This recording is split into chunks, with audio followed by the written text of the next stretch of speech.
Christopher Lasch, a nova elite e as velhas massas. Último aviso deixado por Christopher Lasch. Há uma nova elite dominante no mundo distinta da burguesia. Ela não governa pela posse dos meios de produção, mas pelo domínio da informação. Mais ambiciosa que sua antecessora, ela não se contenta em ter poder sobre a riqueza material e a força de trabalho das pessoas, mas quer moldar sua mente, seus valores, sua vida e o sentido da sua vida. Não quer só possuir o mundo, mas reinventá-lo à sua imagem e semelhança, doa quem doer. Ela chama isto engenharia social, e como dói. Tal como a burguesia, ela está imbuída de uma falsa consciência de um discurso que legitima seus interesses em nome do interesse de todos. Mas a burguesia necessitava da ajuda dos intelectuais para criar o seu discurso, e os intelectuais, com a infidelidade típica de intermediários, frequentemente mudavam de lado. A nova classe não precisava de intermediários, ela mesma inventa o seu discurso e não corre o perigo, não precisa de intermediários, ela mesma inventa o seu discurso e não corre o perigo de ser traída pelas vacilações de intelectuais de aluguel, pois ela é composta de intelectuais. Estamos em plena tirania da inteligência. Esse aviso é a principal mensagem de A Rebelião das Elites e a Traição da Democracia, o último livro que o sociólogo de A Cultura do Narcisismo deixou preparado algumas semanas antes de morrer. As palavras dos moribundos têm um peso que as outras não têm. As de Christopher Lasch só correm o risco de ser ouvidas com leviandade porque, como todas as do autor, um ensaísta highbrow, lido sobretudo por universitários, se dirige àquela mesma faixa de público sobre a qual lança uma pesada cota de responsabilidade sobre o estado de coisas no mundo. A tese que enunciam não é, à primeira vista, muito diferente da de James Burnham, que em A Revolução dos Gerentes, The Managerial Revolution, de 1938, anunciou a chegada ao poder de uma nova classe de executivos e tecnocratas aos quais a complexidade da administração moderna acabara por conceder um poder maior que a dos donos nominais do capital. Só que na época de Burnham, a classe dos gerentes era bem distinta da inteligência universitária. Eles eram os técnicos, os homens de ação que tomavam decisões por motivos pragmáticos, ignorando com soberano desprezo as sutilezas dos intelectuais, a quem chamavam com desprezo eggheads, ou cabeças de ovo. Os intelectuais, àquela altura contaminados de marxismo até a gema, viam nos gerentes a expressão disfarçada e duplamente odiosa, portanto, da velha classe capitalista. Fizeram tudo para desmoralizar a tese de Burnham. Quem diria então que eles mesmos viriam a tornar-se por uma reviravolta da história os protagonistas da Revolução dos Gerentes? A nova classe a que se refere Lasch ocupa no sistema o mesmo lugar dos gerentes de Burnham, mas suas cabeças são feitas à gema, à clara e à casca de puro material universitário. Os intelectuais tornaram-se gerentes. As causas que determinaram essa reviravolta são conhecidas. A administração foi se complicando mais ainda, precisou de experts em sociologia, psicologia, comunicações e coisas tais, e teve de recrutá-los nas fileiras da inteligência. Ao mesmo tempo, os dirigentes empresariais foram tomando consciência de sua posição de virtuais forjadores de uma nova cultura. Os gerentes tornaram-se intelectuais. Somou-se a isto o fato de que a desilusão dos intelectuais com o marxismo fez com que eles desistissem de permanecer como tropa auxiliar de um hipotético proletariado revolucionário e decidissem agir por conta própria. Os gerentes eggheads tornaram-se engenheiros sociais, inventores de novos critérios éticos e políticos que a aliança de um Estado modernizador com o mercado onipresente iria impondo a populações reduzidas ao papel de espectadoras, deslumbradas e atônitas. A revolução, esquecida pelas massas, tornou-se ocupação das elites. O livro de Lasch não conta em detalhe essa história de como a nova classe chegou ao poder, mas em compensação descreve e discute abundantemente suas ideias e seus critérios de valor. Esses critérios que, por meio do sistema educacional e da indústria de comunicações, se transmitem às massas e vão logo tomando na sua mente a função de dogmas inquestionáveis, inspiram-se na inconcebível mistura de relativismo cultural e absolutismo moral que hoje constitui a fórmula do politicamente correto. A fórmula é extravagante. Os membros da nova elite não veem nenhuma contradição entre exigir liberdade sexual irrestrita e pedir os severos castigos da lei para um olhar de cobiça eventualmente lançado por um macho a um par de pernas femininas. Nem entre a irrestrita liberdade de palavra e o policiamento repressivo do vocabulário para extirpar dele todas as expressões capazes de ferir suscetibilidades políticas, raciais, sexuais, etc. Mas a esquisitice da sua forma mentes tem explicação. Para Karl Marx, os pensadores burgueses tendiam a pensar segundo categorias abstratas ocas porque viviam longe do corpo a corpo com a matéria. Lasch estende esse diagnóstico à nova elite. As classes pensantes vivem em um mundo de abstrações e imagens, um mundo simulado constituído de modelos computadorizados da realidade, a hiperrealidade, como tem sido chamada distinta da realidade palpável, imediata e física habitada por homens e mulheres comuns. Sua função principal é criar, interpretar e comercializar símbolos, motivo pelo qual um dos estudiosos citados por Lasch, Robert Reich, os denominou coletivamente analistas simbólicos. Daí a tendência deles a imaginar a realidade como matéria plástica e branda, dócil a toda engenharia.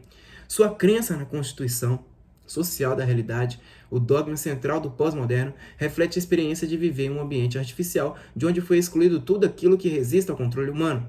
Os analistas simbólicos têm tamanha dificuldade de se ajustar aos limites da realidade física, que gastam boa parte de suas vidas em esforços atléticos e dietários, destinados a prolongar sua juventude indefinidamente, mas continuam morrendo na mesma faixa de idade das pessoas comuns que se conformam com a inevitabilidade da velhice e da morte. Mas a nova classe não vive afastada só do mundo físico, e sim também das outras classes, muito mais que a velha burguesia. Constatando uma elitização sem precedentes da sociedade americana, Lash escreve: sempre houve uma classe privilegiada, mesmo na América, mas ela nunca esteve tão perigosamente afastada de suas vizinhas.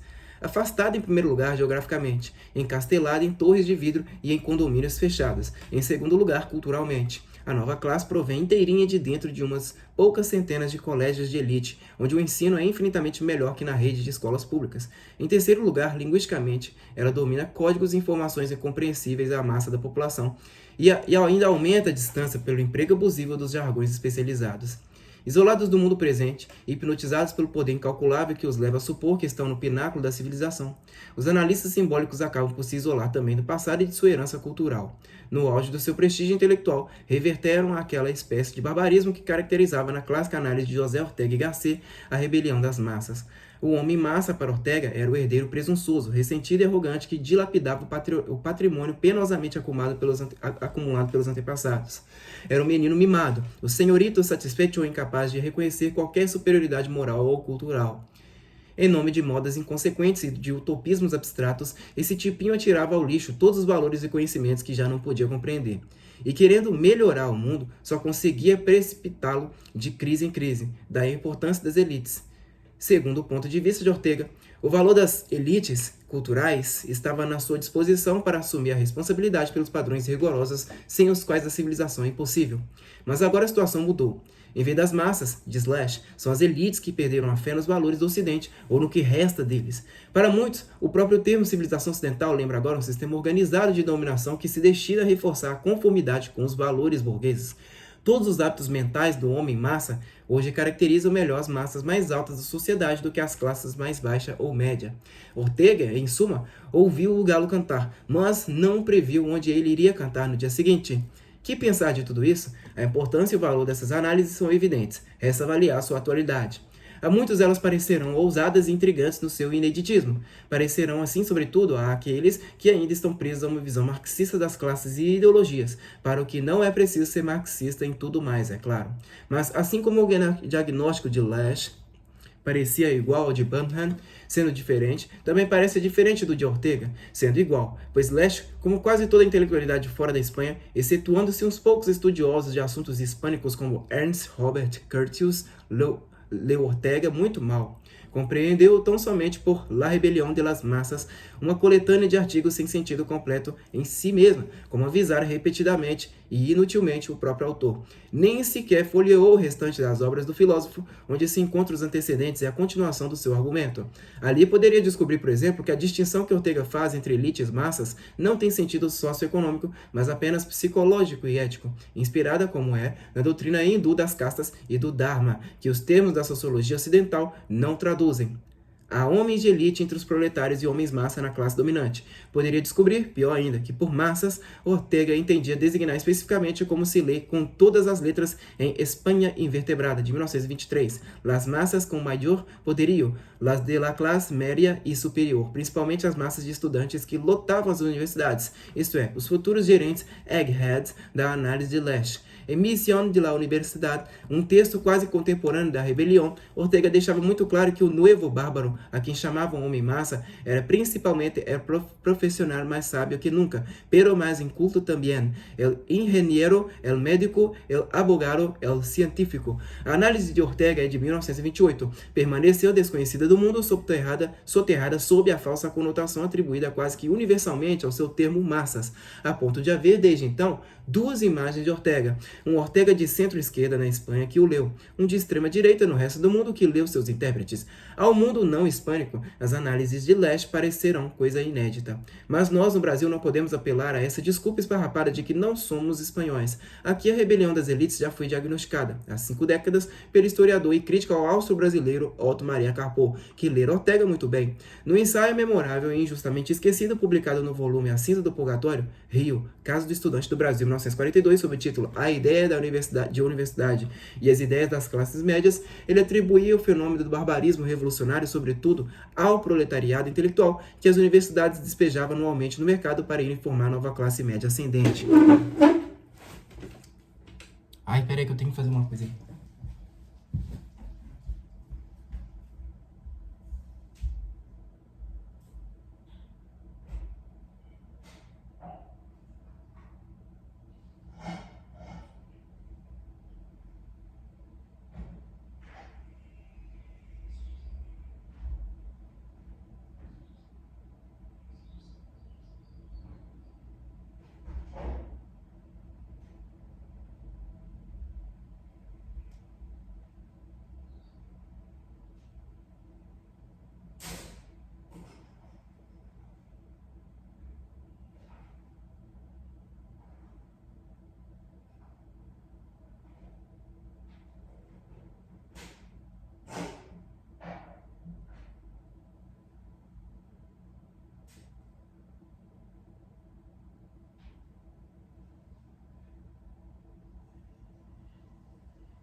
Fui passar o café ali.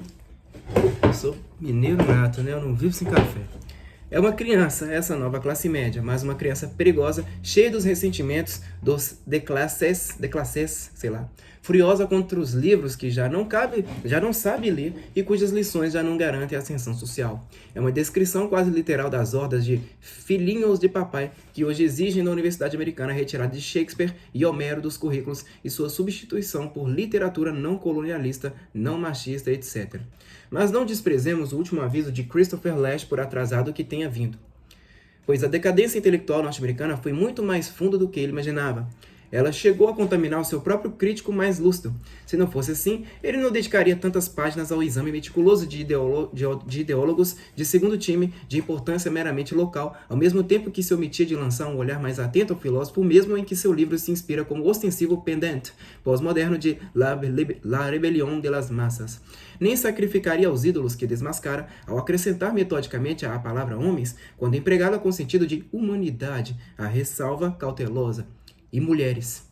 Nem sugeriria, como remédio ao mal que diagnostica, um retorno à tradição do pragmatismo deweyano, uma tradição que, depreciando a noção de verdade objetiva em prol do mero consenso útil, muito fez para debilitar a mente americana e gerar o atual estado de coisas.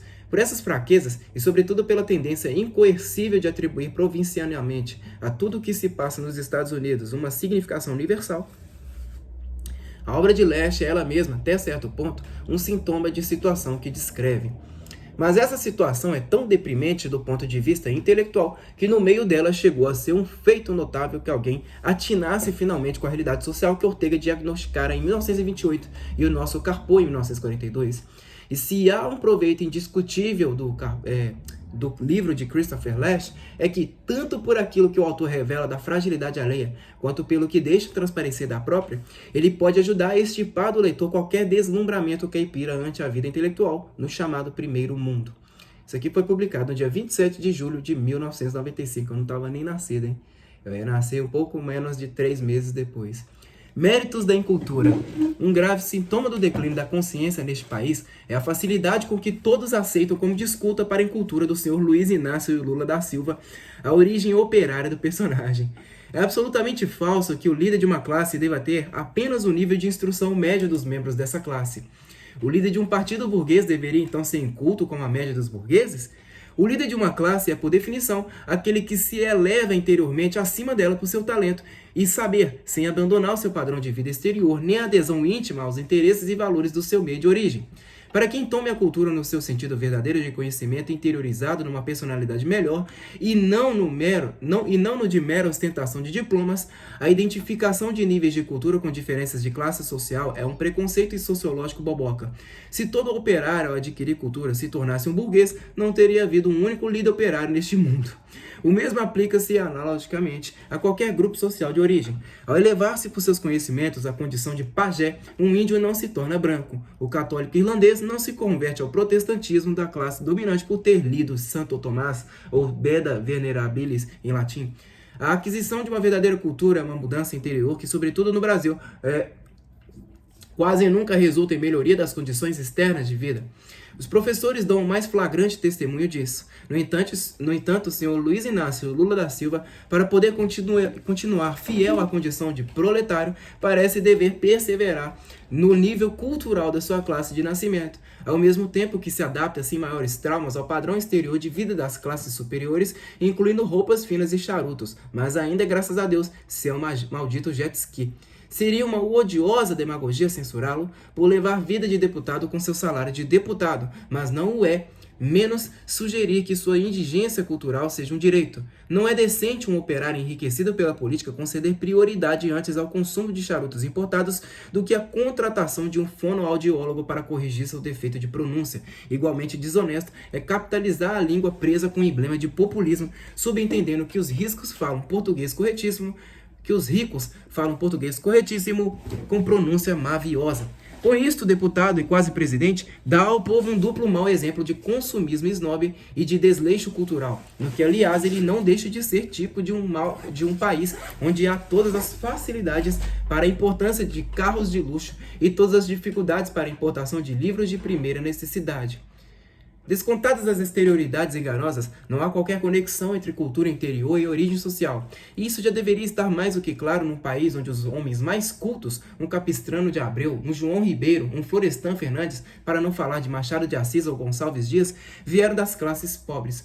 O fato de que alguns desses tenham aderido ao modo de vida dos ricos, enquanto outros permaneciam fiéis aos valores do seu meio de origem, mostra que as ideias não brotam da condição social, tanto quanto o mostra o fenômeno corriqueiro dos grãos burgueses que aderem ao discurso operário, dos quais se compõe, aliás, boa parte da elite petista. A noção de que a cultura é um adorno burguês dispensável no líder operário vem de um preconceito que desvaloriza toda aquisição de conhecimentos que não resulte em benefício financeiro ou social para o seu detentor. A massa estúpida que aprecia a ignorância do líder como sinal de que ele é povo é a mesma que, ao ver um jovem pobre ler poesia ou filosofia, lhe pergunta com desdém: o que é que você vai ganhar com isso? O prestígio do político iletrado não reflete a aspiração e o direito do operário a tornar-se mais culto e inteligente do que o burguês, mas o direito à incultura como tal, tomada como um valor e anexada como uma insígnia de glória à condição operária. Incapaz ou de desinteressado elevar-se intelectualmente acima de sua classe para poder representar o que ela tem de melhor. Lula não é, assim, o verdadeiro líder operário, mas uma amostra casual escolhida por sua inocuidade mesma para funcionar como tela em branco, onde a opinião pública possa projetar aspirações e desejos os mais desencontrados sob a falsa unidade de uma moldura operária. Ele não personifica a classe operária no seu aspecto essencial, mas na figura acidental, que na presente conjuntura ela compõe ante os olhos da imaginação brasileira. Imaginação em que se fundem numa só fantasmagoria de gatos pardos fantasmagoria de gatos pardos, o ressentimento contra as classes dominantes e o desprezo petulante pela inteligência e pela cultura, provando contra tudo o que alardeiam os teóricos marxistas há meio século, que socialismo e fascismo não têm entre si nenhuma incompatibilidade profunda. Lula, no entanto, não é nenhum imbecil e já mostrou possuir mais do que uma vaga consciência de que o papel em que o partido lhe incumbiu pousar é desajustado e sobrante em relação à sua personalidade real. Daí uma certa humildade, sincera e tocante às vezes, mas que, por uma dessas singulares ironias de condição humana, não faz senão dar ainda mais credibilidade a algo que é, rigorosamente, uma burla. O mais irônico de tudo é que, raciocinando sempre dentro dos quadros da Weltanschauung petista que constitui o limite do seu horizonte intelectual, Lula parece empenhado com igual sinceridade em reprimir o apelo interior da humildade para poder continuar a representar com um verniz de boa consciência o seu papel nessa bula, por mais que lhe doa por dentro como se fosse um dever moral de primeira grandeza um homem fingir que é aquilo que seu partido necessita que ele seja. Também não é de hoje que o socialismo exige de seus militantes uma sucessão de pequenas mentiras interiores que, com o tempo, se avolumam e se multiplicam para constituir as sementes das grandes tragédias. Apêndice. Carta ao jornal O Globo. Na edição de domingo, 15 de maio, um senhor Paulo César Coutinho, lamentando que o PT tenha retirado de seu programa a liberação do aborto e o reconhecimento oficial das uniões gays, afirma que a Igreja Católica reviveu a Inquisição medieval, exigindo que o PT abjurasse das questões heréticas sob pena de fazer campanha contra o partido. O senhor Paulo César Coutinho apresenta-se como autor e diretor teatral. É um intelectual, além de fundador de um partido que professa produzir neste país uma revolução cultural. Está, portanto, duplamente qualificada para me esclarecer 3 pormenores. Um de ordem histórica, outro de ordem gramatical, outro de ordem lógica, que obscurecem a compreensão de seu artigo. Primeiro, pretende o Sr. Coutinho dizer que na Idade Média a Inquisição punia os heréticos fazendo propaganda contra eles na campanha eleitoral, ou que no nosso tempo fazer campanha contra o partido nas eleições é um ato de opressão inquisitorial? No primeiro caso, ele falsifica a história. No segundo, mostra não ter o menor senso das proporções. Segundo, pode o Sr. Coutinho me explicar o que seja abjurar de questões? Os usurários da língua portuguesa abjuram de crenças, de compromissos, de cargos ou mesmo de respostas, nunca de questões. Será que ele usa abjurar como sinônimo de desinteressar-se? Se é este o caso, quem tem razão é o Agamenon Mendes Pedreira, quando diz que a Revolução Cultural Petista começará por instaurar como idioma oficial do Brasil, em vez da língua portuguesa, a língua presa.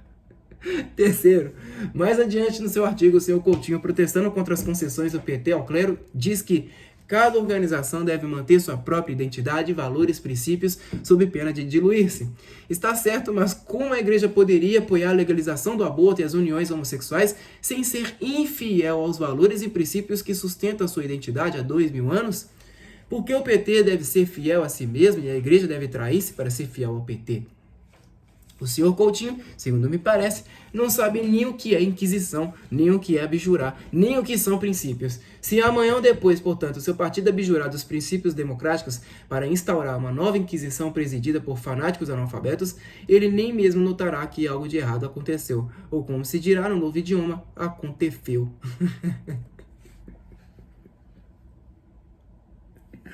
15 de maio de 1994. A dívida dos faraós, perdão, nossa senhora, agarrei. A dívida dos faraós, é porque o acento agudo aqui tá bem pequenininho. Alguns supostos amigos do movimento negro parecem empenhados em transformar a luta antirracista numa cruzada contra a inteligência. As novas bandeiras que, portadas dos Estados Unidos, se exibem nas manifestações da negritude parecem desenhadas de propósitos pelos racistas brancos para expor ao ridículo o povo negro e desmoralizar um movimento cuja inspiração primeira é, no fundo, nada mais que uma exigência elementar de justiça. A exigência de reparações é o exemplo mais visível. Movidos pela oratória de intelectuais esquizofrênicos, os negros agora exigem uma indenização dos bisnetos de seus antigos senhores, mas ao mesmo tempo gabam-se de ser descendentes dos faraós, que escravizaram dezenas de povos durante 15 séculos. Não vejo como poderão escapar da pergunta: por que vocês não pagam primeiro o que devem aos judeus? Em segundo lugar, a escravidão não foi introduzida na África pelos brancos europeus, mas muito antes da chegada deles pelos muçulmanos, entre os quais, por ironia, era grande o número de negros e mulatos, e antes ainda do domínio muçulmano, escravizar as tribos vencidas já era costume generalizado entre vários povos africanos que mais tarde vieram a vender os prisioneiros a árabes e portugueses. É curioso, portanto, que a exigência de reparações seja jogada seletivamente em cima dos brancos europeus. Mais curioso ainda é que essa exigência venha predominantemente de negros islamizados, esquecidos de que não só os muçulmanos já praticavam a escravidão negra antes dos europeus, mas de que muitos países islâmicos continuaram a praticá-la até o século XX. Mas a teoria das reparações sugere ainda uma outra pergunta mais incômoda. Quanto de sangue negro será preciso ter para ser admitido na fila do caixa? O mulato, 50% negro, 50% branco, paga ou recebe? O filho de mulato com branca ou de branco e mulata, 25% negro, 75% branco, é 3/4 devedor e 1/4 credor? Ou cada qual poderá passar de devedor a credor por decisão de arbítrio próprio, bastando assumir a negritude para que se opere esse milagre? Fazer justiça, nesse caso, é quase impossível, sobretudo num país que durante os 50 anos do Segundo Império foi governado por uma elite mulata, cujos descendentes até hoje ocupam os primeiros lugares na administração pública e no panteão dos notáveis. Uma vez erigida em lei a teoria das reparações, até o presidente da República e o Dr. Roberto Marinho entrariam na fila dos recebedores, se o que se diz sobre suas origens raciais é exato. E os pais brancos de filhos mulatos, inclusive eu mesmo, para quem não sabe, teriam de pagar tudo de novo sob a forma de imposto, após terem sustentado, vestido e paparicado os safadinhos até a maioridade? Nunca vi coisa mais doida. Na medida em que adere servilmente, sem exame crítico a certas modas, o movimento negro arrisca tornar-se, além disso, um instrumento a serviço do imperialismo cultural norte-americano. Se a importação de palavras é um processo normal de desenvolvimento de uma língua, a importação de conotações estrangeiras para palavras locais é sinal daquela sujeição psicológica que favorece a escravização cultural. Em inglês, nigger é pejorativo, só usado por brancos, e os negros por isso exigem a qualificação black. Nada mais justo. Pretender introduzir a mesma relação semântica entre preto e negro é francamente artificioso.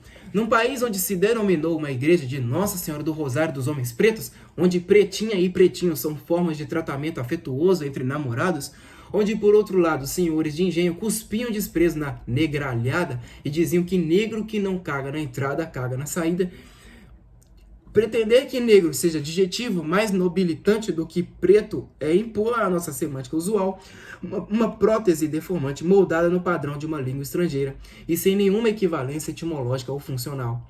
A única diferença semântica que há no português do Brasil entre preto e negro é que a primeira dessas palavras é de uso mais popular e a segunda é mais literária, ou conforme o contexto, um pouco mais pedante, uma relação profundamente diversa daquela que há em inglês entre nigger e black.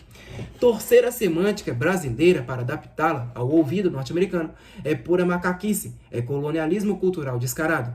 Se popular é o mesmo que pejorativo, os homossexuais deveriam exigir a troca imediata da gíria gay pelo termo culto uranista, ou mesmo, talvez, mais elegantemente, pederasta. B. O uso brasileiro distinguiu sempre o branco, o negro, o mulato ou o pardo. Somos um país de mestiços onde a identidade racial se dissolve numa névoa de ambiguidades de que dá testemunho a profusão de sinônimos de mulato que há em nossa língua. E só dizemos que um sujeito é preto quando é de raça pura. Já os racistas norte-americanos, rejeitando com nojo a mestiçagem, catalogam como black ou nigger quem quer que tenha uma gota de sangue negro, mesmo sob pele clara. Exigir que mestiços, mulatos e pardos de todos os matizes assumam a negritude é querer que vistam a falsa identidade de raça pura que numa nação racista lhes foi impingida pelos brancos. Novamente, é colonialismo cultural. Em matéria de raça, é tão absurdo o mulato assumir-se como negro quanto declarar-se branco. Para piorar, a maioria dos mestiços aqui tem umas gotas de sangue índio, e assumir a negritude é, nestes casos, uma falsidade, se, no mesmo ato, não se assume também a indietude. A negritude, como se vê, não está na cor da pele, mas na cor ideológica. E na turva atmosfera da retórica ideológica, todos os gatos são pardos. Pardos? Mil perdões, são black. Mas é no tópico da religião que as reivindicações do movimento black chegam ao cúmulo do absurdo. Por que um branco deve tomar os cultos africanos como elevadas expressões da cultura negra, se a maioria dos negros que há no mundo se converteram ao Islã e hoje abominam esses cultos como idolatria politeísta? Um sheik negro, pregando numa mesquita de Addis Abeba ou de Nova York, lhes dirá que o culto afro é a desgraça da raça negra, um resíduo de tribalismo que deve ser sepultado no esquecimento como os árabes sepultaram seus cultos pré-islâmicos. Aliás, não é preciso ir tão longe. A toda hora vejo na TV pastores evangélicos negros e mulatos dizendo que Umbanda e Candomblé são religiões do capeta e apontando esses cultos como causas do milenário azar da raça negra. Verdade. Alguns apelam a um temível argumento weberiano. É imaginável um país rico, próspero e culto governado por praticantes de voodoo? A economia da Suíça com a religião do Haiti? Em segundo lugar, os negros já deveriam ter notado que, entre os intelectuais brancos amigos do candomblé, a maioria significativamente é composta de ateus, como o professor Darcy Ribeiro, que como tais não creem em demônios tanto quanto não creem em Deus, e não podem ver essas manifestações religiosas senão pela sua epiderme estética, pelo seu valor museológico ou pela sua utilidade política. Já na década de 30, o Comintern instruía os militantes comunistas para que se aproximassem dos movimentos de minorias raciais e neles infiltrasse o discurso da luta de classes, programa que entre nós foi cumprido à risca pelo Dr. Florestan Fernandes, nisso consistindo o essencial de sua contribuição científica. Em suma, ser amigo da cultura negra não é o mesmo que ser amigo dos negros, é ser mais amigo de uma ideia abstrata que dos negros de carne e osso, aos quais ela faz muito mal. Por outro lado, é nada mais que justo que enfim se reconheça o Brasil como um país racialmente mulato ou mesmo negro. Eu mesmo contribuí para essa finalidade. Mas, se isso implicar a aceitação do primado da cultura afro sobre a europeia, judaica, cristã e educação nacional, ou mesmo seu nivelamento com elas, então só restará aos brancos, negros e mulatos inteligentes caírem fora antes que o novo Estado os obrigue a seguir, em vez do Papa, um Papa Doc. Os intelectuais de elite, brancos, negros ou mestiços, são culpados de cultuar no povo negro por oportunismo ou perversidade, ilusões quase demenciais quanto ao valor da cultura afro. A contribuição básica dos negros ao Brasil foi dada através do trabalho escravo que construiu a riqueza da colônia e do império. Foi uma contribuição material, não cultural. E os elementos de cultura africana que se introduziram na nossa mentalidade, se são um fato histórico e antropológico inegável, têm um valor, para dizer o mínimo, duvidoso. Pois se os negros africanos são de fato, como proclamam, descendentes da classe dominante egípcia, então ao terem seus primeiros contatos com o dominador muçulmano europeu, já era um povo decadente, enfraquecido, reduzido das antigas glórias imperiais à dispersão tribal e à impotência de uma vida diminuída, que grande contribuição cultural podiam dar aos dominadores muçulmanos ou cristãos, que então iam alcançando o máximo esplendor de suas respectivas civilizações? O fato de nos repugnar a expoliação escravagista, que foi a origem da riqueza nacional, não deve nos levar a tentar oferecer por ela uma compensação enganadora sob a forma de lisonjas demagógicas. Isso resulta apenas em substituir ao abuso econômico o ludíbrio psicológico. Alguém tem de dizer aos negros a verdade. A verdade é que todos os ritos iorubas não valem uma página de Jalaluddin Rumi, e a história inteira do samba não vale 3 compassos de bar.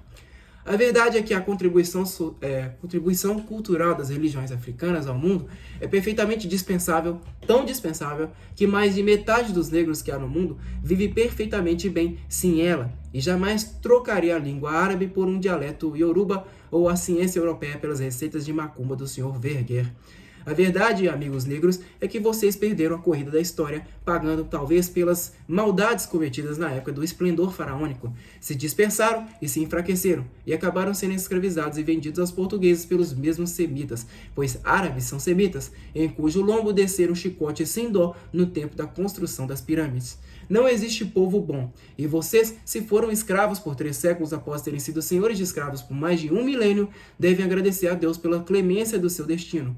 Perto dos judeus, escravizados por egípcios e babilônios, explorados por muçulmanos, expulsos daqui para lá pelos cristãos e finalmente dizimados pelos nazistas, vocês são uns sortudos. E olhem bem, em cada nação por onde passaram, os judeus deixaram em troca dos sofrimentos obtidos um legado cultural infinitamente mais precioso do que o carnaval, o samba e outras bossas.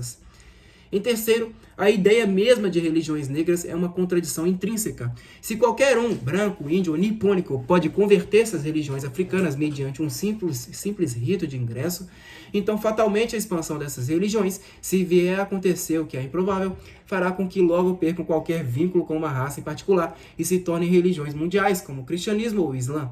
No Brasil, que é de fato o único país do mundo onde as religiões africanas se expandem, a maior parte dos seus seguidores já não é constituída de negros e sim de mestiços, e a maior celebridade religiosa que os representa é um branco francês, Pierre Verger. Supor que a expansão mundial da religião africana representará uma tardia revanche do povo africano sobre seus velhos dominadores brancos é tão ingênuo quanto seria 2 milênios atrás imaginar que a expansão do cristianismo daria aos judeus a vitória sobre os romanos. A expansão, se acontecer, acarretará necessariamente uma desafricanização e romperá os vínculos entre a religião e sua cultura de origem, tanto quanto ocorreu ao cristianismo. Se, ao contrário, esses cultos timbrarem em conservar a pureza racial de seus fiéis, incorrerão, por sua vez, no delito de discriminação racial e serão condenados por toda parte. Na verdade, o apelo à religião africana como arma de combate anticolonialista foi um simples expediente retórico de efeito bem modesto quando comparado à força anticolonial do discurso islâmico transnacional e transracial. Porque é óbvio que uma cultura expansionista só pode ser enfrentada em pé de igualdade por outra cultura expansionista. Os cultos locais, nacionais e raciais são fatalmente esmagados sob as rodas do carro da história, exceto quando se tornam expansionistas também e dizem adeus às raízes, como o Islã disse adeus ao passado árabe para se tornar hoje uma religião de negros e polinésios. Os intelectuais nunca têm culpa. Na sua entrevista ao caderno Ideias do Jornal do Brasil, o professor Gilberto Velho descreve um Brasil marcado pela violência crua na vida social, pelo descaramento cínico nas relações interpessoais, pela ausência do senso de hierarquia na esfera dos valores, e a descrição é correta. Correta também o diagnóstico quanto à data de origem. A situação descrita nasce de fato no período da ditadura militar. Mas aqui o professor Velho confunde data e causa, supondo que aquilo que começou no tempo da ditadura é ipso facto obra da ditadura. É algo assim como atribuir à Rainha Elizabeth a autoria do teatro elisabetano. O regime ditatorial, com todos os abusos que possa ter cometido, pouco ou nada tem a ver diretamente com uma mudança social tão imensa como a assinalada pelo professor Velho. Governo nenhum tem a força de penetrar tão fundo na alma coletiva a ponto de desarraigar de lá costumes e valores sedimentados por uma tradição secular.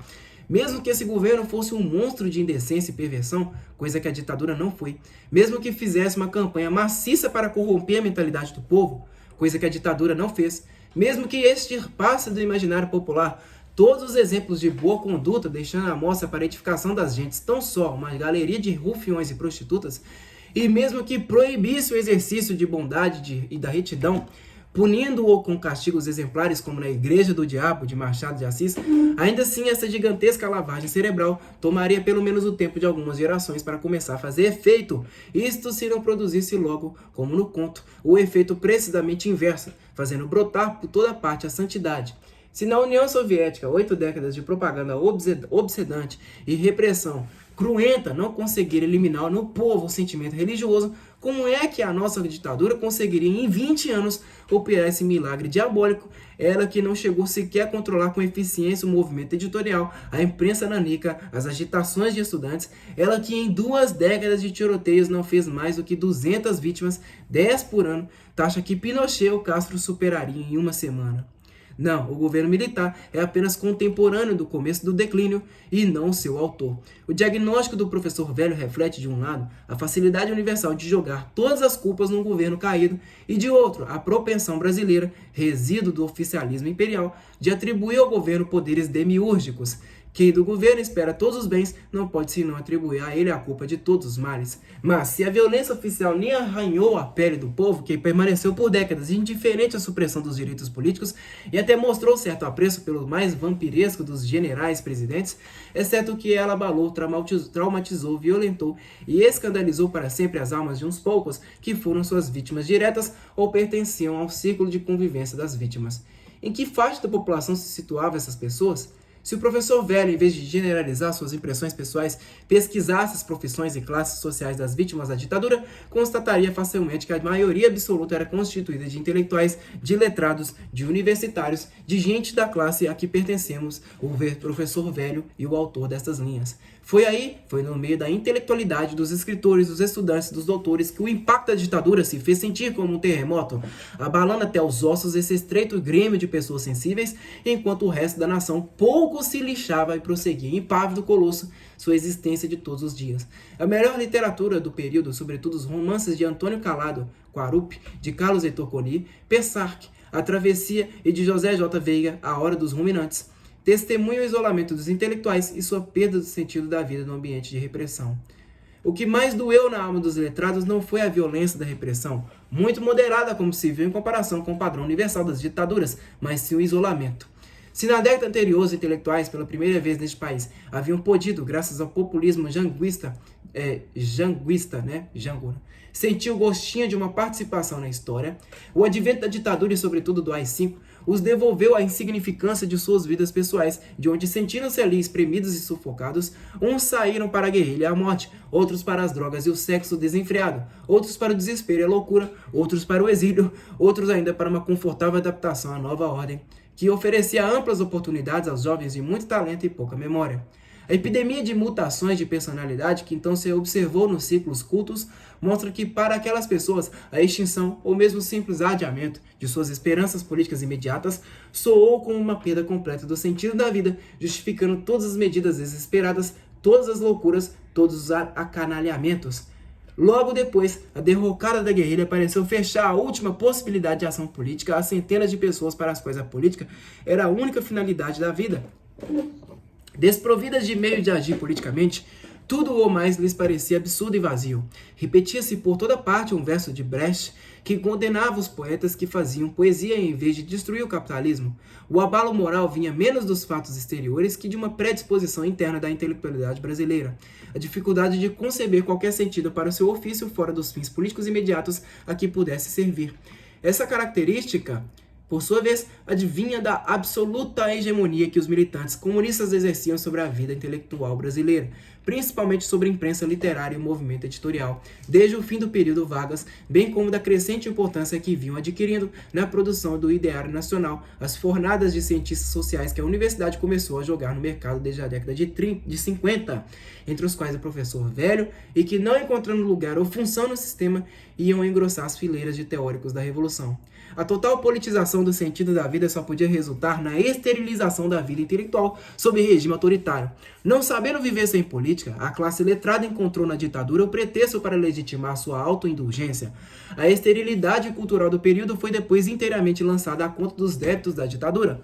A alegação pareceu verossímil a um público desprovido de pontos de comparação, mas tenho aqui na estante ao lado do computador em que escrevo as obras do filósofo espanhol Xavier Zubiri. É publicação póstuma. Expulso da universidade pelo governo franquista, Zubiri passou 30 anos isolado sem meios de agir politicamente ou de difundir suas ideias. Trancou-se em casa, vivendo de cursos privados sem emitir uma só queixa. E na solidão construiu este monumento de saber e dignidade que o mundo só veio a conhecer após a morte do autor e do regime franquista e que permanecerá quando ninguém mais lembre o nome de Francisco Franco.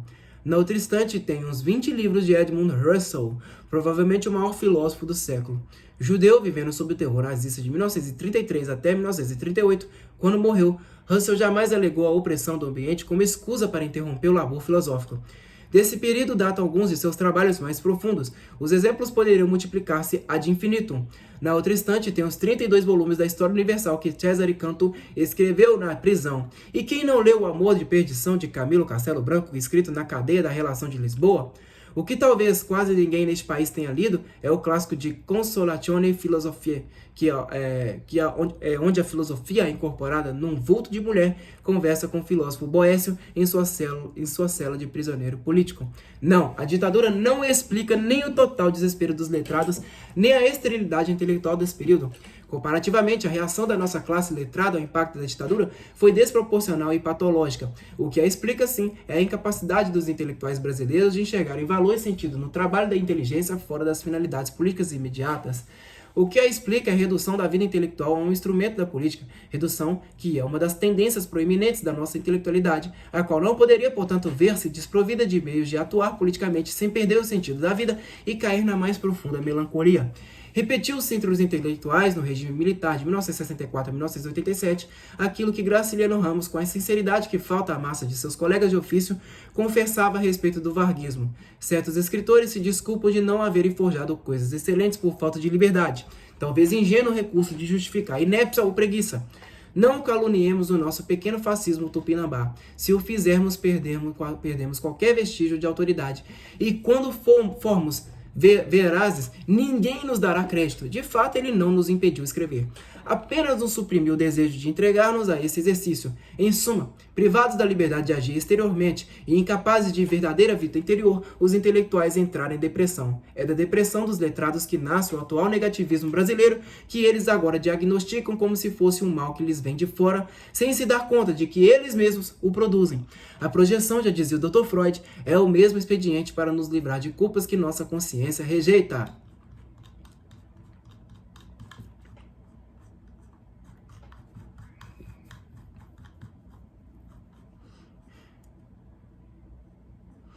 Se examinarmos a história do período ditatorial, veremos em miniatura e semente, no microcosmo da classe letrada, o nascimento de todas as tendências morbosas, destrutivas e cínicas que depois viriam a contaminar a sociedade inteira, produzindo o quadro descrito por professor Velho.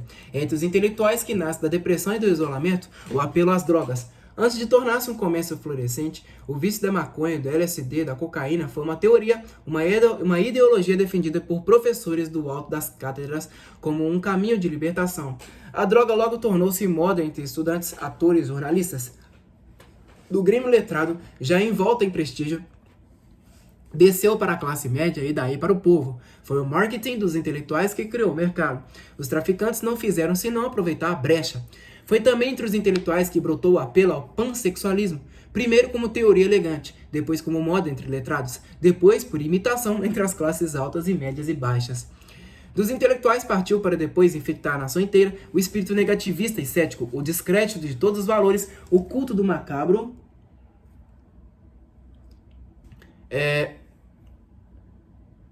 e do abissal. O mais breve exame da imprensa nanica daquele período mostra como esse espírito foi se disseminando inicialmente entre as camadas letradas num país cujo povo ainda acreditava em família, em religião, em honestidade, em beleza e verdade. E depois, gradativamente, foi ganhando o movimento editorial, os grandes jornais, as novelas de TV, graças à ação contínua, perseverante e incansável de uma espécie de militância do abismo. E como explicar, enfim, a omissão do governo carioca ante o banditismo organizado? Vamos lá aqui. Ante o banditismo organizado, sem levar em conta décadas de culto da malandragem na nossa literatura, ou a influência que entre os nossos intelectuais exerceram as ideias de Eric Hobsbawm sobre o banditismo como protesto político-social. Ainda hoje, enquanto nas ruas se mata, se estupra e se assalta, uma novela de TV idealiza romanticamente o banditismo popular para contrastá-lo com a criminalidade da elite, dos white collars, impingindo ao povo o estereótipo talvez politicamente correto, mas moral e sociologicamente falso dos bons ladrões contra os maus ladrões.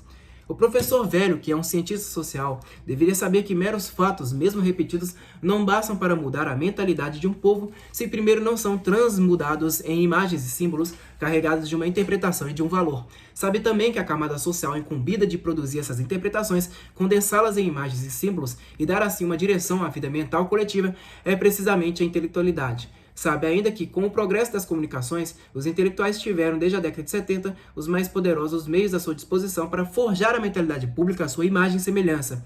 Veja, por exemplo, a diferença entre as novelas de TV da década de 70, trivialidades adocicadas e ingênuas, bem no padrão dos valores familiares cuja extinção o professor Velho lamenta, e as de agora, onde não aparece um empresário que não seja ladrão, uma família que não esteja corroída pelo adultério ou pelo incesto, uma criança que não esteja carregada de ressentimento e ódio contra os pais.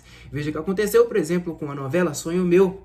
Começou com uma fantasia ingênua, baseada, aliás, em uma novela de 20 anos atrás, A Pequena Órfã, e comovia até as lágrimas do público infantil. Foi massacrada pela intelectualidade, que através dos jornais condenou sua falta de sentido crítico, Para contentar os letrados, a TV Globo mudou o script, inserindo um caso de bigamia, doses maciças de maquiavelismo erótico e toda sorte de baixarias a Nelson Rodrigues. Tudo isso no horário das 7 e para um público de crianças. Será que isso não reflete um impulso perverso da nossa intelectualidade, um ódio a todos os bons sentimentos, um desejo de escandalizar e corromper a alma infantil para fazer das crianças um mercado promissor para a indústria da revolta? Que futuro pode ter um país onde os intelectuais julgam mais importante ensinar as crianças a odiar os políticos de Brasília do que a amar os pais? Ofendidos pela ditadura, os intelectuais brasileiros tiveram uma reação desproporcional e mórbida. Não conseguindo derrubar o governo, interiorizaram a revolta, puseram-se a derrubar a família, a moral, a gramática, a personalidade humana, os sentimentos, o respeito pela civilização, tudo aquilo que adorna e enobrece a vida para disseminar em seu lugar um espírito de revolta nietzscheana e de cinismo Nelson Rodriguesco. Há 2 décadas, eles vêm submetendo o público brasileiro a um estupro psicológico, sempre em nome, é claro, do combate à ditadura. Mesmo depois de extinta, a ditadura ainda é o pretexto legitimador de todas as baixezas. É quase irresistível perguntar, diante dessas constatações, por que uma reação igualmente destrutiva não se seguiu ao fim da ditadura Vargas, se nesta, como no período militar, os intelectuais estiveram submetidos ao mesmo isolamento deprimente. A resposta está na diferença de atmosfera ideológica em que viviam os contemporâneos de Graciliano Ramos e os do general Médici. Em ambos os casos, a intelectualidade era maciçamente esquerdista e em ambos os casos totalmente dependente de ideias importadas, mas o tempo de Vargas coincidiu com a luta contra o marxismo e com a formação do Fronte Popular, que uniu intelectuais de todas as tendências numa aliança fecunda em que os ideais do marxismo, fundindo-se com o humanismo democrático burguês, com o personalismo cristão e com todas as demais correntes que se opunham à barbárie nazista, puderam identificar-se ao menos parcial e temporariamente com os mais elevados valores que a humanidade herdou de milênios de civilização. Em suma, a intelectualidade esquerdista do tempo de Vargas tinha ideais positivos, valores, normas e ética dos quais a obra de Graciliano Ramos é o testemunho mais alto. Já os intelectuais da era Médici não tinham a inspirá-los do exterior, senão um apelo suicida do guevarismo, do Che Guevara.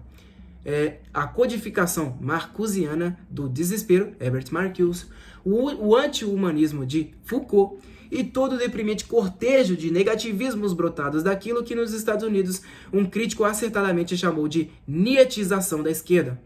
Dessa diferença de ideologias nasceu a diferença das reações de um tempo e no outro. Emergindo da ditadura Vargas, os escritores e artistas brasileiros deram um show de criatividade que marcou o período de 1945 a 1964 como um dos mais ricos da nossa história cultural.